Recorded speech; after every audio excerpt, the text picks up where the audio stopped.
ஓம் ஸ்ரீ தாரா நேயர்களுக்கு வணக்கம். இப்போ தொழில் செய்கிறவங்க, வியாபாரம் செய்கிறவங்க, ஆனால் தொழில் அப்படியே இருக்குது, ஸ்டேக்னண்ட்டாக இருக்குது, முன்னேறவே மாட்டேங்கிறது. இல்லை ஆஃபீஸ் வச்சு நடத்துகிறவங்க, ஏதாவது ஒரு ட்ராவல் ஏஜென்சி வச்சு நடத்துகிறவங்க, அந்த மாதிரி கடை வச்சு நடத்துகிறவங்க, தொழிலில் ஒரு முன்னேற்றமே இல்லைங்க. இதை தாண்டி என்னால் போகவே முடியல. இதை புது ஐடியாஸ் எதுவும் வரமாட்டேங்குது, புது பார்ட்னர்ஷிப் எதுவும் வரமாட்டேங்குது, ஜாயிண்ட்டாக எதாவது பண்ணணுன்னு தடை வருது, அதுக்கான சொல்யூஷன் வரல, அதுக்கான வாய்ப்புகள் எனக்கு வரமாட்டேங்குது முன்னேறதுக்கு அப்படின்னு நினைக்கிறவங்களுக்கு நீங்கள் என்ன பண்ணுங்கன்னா, இப்போ நான் சொல்லக்கூடிய மந்திரத்தை, இதுவும் பீஜ மந்திரம் தான். இப்போ நான் சொல்லக்கூடிய மந்திரத்தை டெய்லியே 108 தடவை சாண்ட் பண்ணுங்கள். இல்லை கடையில் உட்காந்துருக்கும் போதோ, இல்லை வியாபார ஸ்தலங்களில் உட்காந்துருக்கும் போதோ, சும்மாவே மனசுக்குள்ளேயே இது உச்சரிச்சுட்டே இருக்கும்போது அதனோட அதிர்வுகள்னால நம்மளுமே வந்து பல தடைகளை உடைச்சு வியாபாரம் நல்லா முன்னேற தொடங்கும். அந்த மந்திரம் எப்படின்னா, உம்ங்கிறது தான் பீஜாட்சர மந்திரம். ஆனால் இதுக்கு முன்னாடியும் பின்னாடியும் நம்ம வந்து ஓம் சேர்த்துக்கலாம்.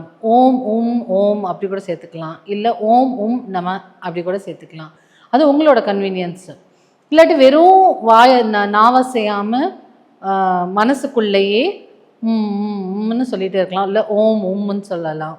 உங்கள் இஷ்டம்தான். ஆனால் இந்த அதிர்வு வந்து நமக்குள்ளே இருந்துகிட்டே இருக்கணும். அதே மாதிரி தண்ணியை பார்த்து, ஒரு கிளாஸ் டம்ளர் தண்ணியில் பார்த்துட்டு இந்த மந்திரத்தை நீங்கள் சத்தமாக உச்சரித்து அந்த தண்ணியை கூட குடிச்சிக்கலாம். இந்த மாதிரி பண்ணும்போது உங்களோட வியாபாரம், இல்லை உங்களோட தொழில் ஸ்தலங்கள், இல்லை பிஸ்னஸ் பொட்டிக் வச்சுருக்கீங்க, டெய்லரிங் யூனிட் வச்சுருக்கீங்க, இல்லை இந்த மேனுஃபேக்சரிங் யூனிட் வச்சுருக்கீங்க, இப்படி ஒரே நிலையில் பல வருஷமாக இருக்குது, முன்னேற மாட்டேங்குது அப்படின்னு சொல்லும்போது புது புது ஐடியாஸ் உங்களுக்கு வரும். இந்த மந்திரங்கள் ஜபிக்க இல்லை புது புது பீப்புள் வருவாங்க, அவங்க ஒரு ஐடியா கொண்டு வந்து தருவாங்க. இல்லை அவங்க சொல்லுவாங்க, சார் இந்த ஐடியா இருக்குது, இந்த இந்த நம்ம 2 பேர் சேர்ந்து இது ப்ரொடியூஸ் பண்ணலாமா அப்படின்லாம் சொல்லுவாங்க.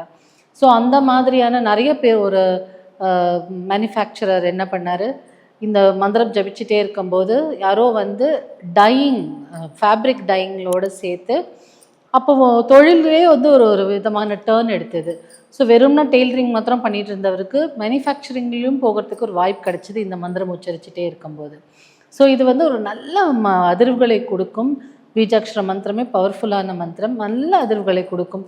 சொந்த தொழில், சொந்த கடை வச்சுருக்கவங்களுக்கு புது புது வாய்ப்புகள் வரும். புதுசாக ஒரு ப்ராடக்டை நம்ம டிஸ்பிளே பண்ணுற மாதிரி இருக்கும், அது ஹிட் ஆகும். அந்த மாதிரியான தொழில் முன்னேற்றத்திற்கு, ஆல்ரெடி நீங்கள் ஒரு தொழில் செஞ்சுட்டு இருந்தீங்க, அந்த தொழில் வந்து நல்லா கோயிங் ஃபார்வர்ட், நல்லா முன்னேறத்துக்கு இந்த மந்திரத்தை நீங்கள் உச்சரிச்சுட்டே வரலாம்.